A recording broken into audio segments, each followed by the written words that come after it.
Hi Fab Foodies! It's Thursday. Welcome to my Go Live Thursday.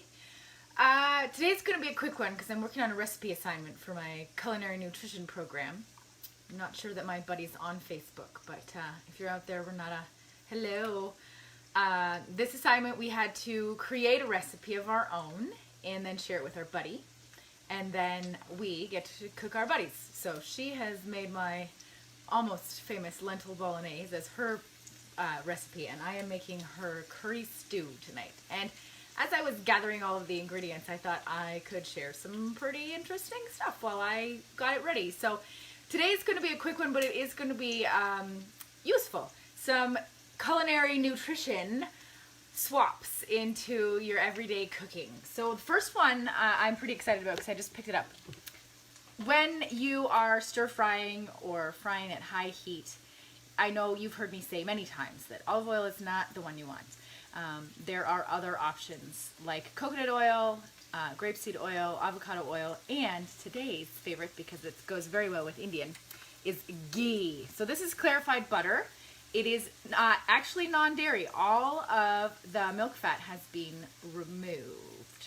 Sorry, milk protein has been removed. All that's left is the super nutrient-dense fat. So when you are especially doing things like Indian cooking, ghee is awesome. Another easy quick swap, and I know you've watched me make it before, is making your own vegetable stock. So Renata's recipe calls for 2.5 cups of homemade veggie stock, and I know you've watched me before just simmer all the things. So when you cut up your veggies, you take off the ends. I'm going to be chopping up some broccoli and spinach for this recipe, and so pieces of this will be left over. I throw them into a big bag in the freezer, and then a couple times a month you just simmer it in the slow cooker for like 8 hours and then strain off all the bits, and you're left with, like, look at the color on that. This is super yummy veggie stock. Another one, this one I notice a lot, especially now that I'm in the culinary program, and a lot of our recipes do call for coconut milk because it's a non-dairy program. When you are shopping for coconut milk, there's lots and lots of them out there, and I was actually in the natural food section today, and I still don't understand why the whole grocery store can't be natural food section, but that's for another day. And the organic coconut milk that was in that section, if I read the ingredients, it said coconut extract and water, but then it also said guar gum. I don't want that. I want this, coconut extract and water. And that is it. And so when you're looking for a coconut milk, you want this stuff in the can. You don't want the stuff in the refrigerated dairy section, because that's not quite the same, and the ingredients on that is even worse. Sorry, I'm going to throw in some more ingredients. I've got fresh garlic and ginger here. And then my last little, actually no, I have 2 more, because this recipe calls for 2 more interesting things. So one of the, oh no, I have 3, sorry. One of the other ingredients is curry paste, and Renata gave me super simple instructions on how to make your own. So take your favorite curry spice blend, whether you use Epicurus curry spice blend or you blend your own. I have some of my own blended because of this program.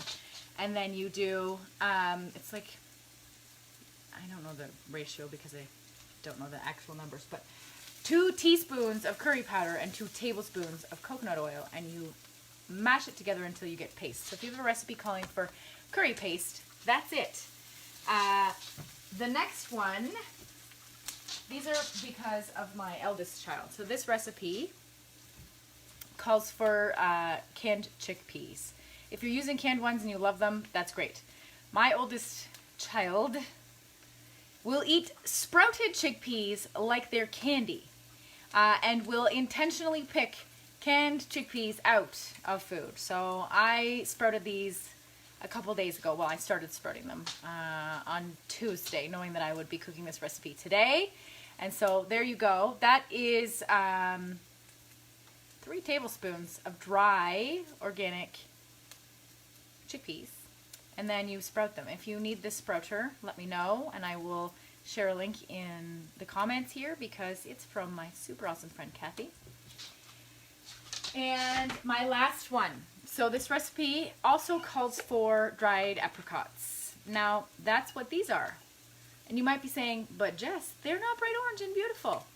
Yeah, because when you buy the ones in the store that are bright orange and beautiful, they're not organic and they're full of sulfites and a bunch of other stuff.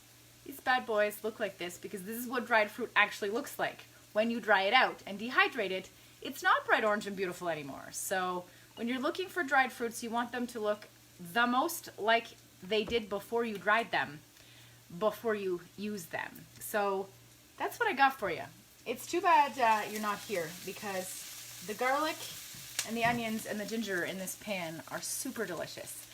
I hope some of my super easy tips for even just swapping ingredients you already probably use for something a little bit better for you, thanks to the culinary nutrition education I am getting.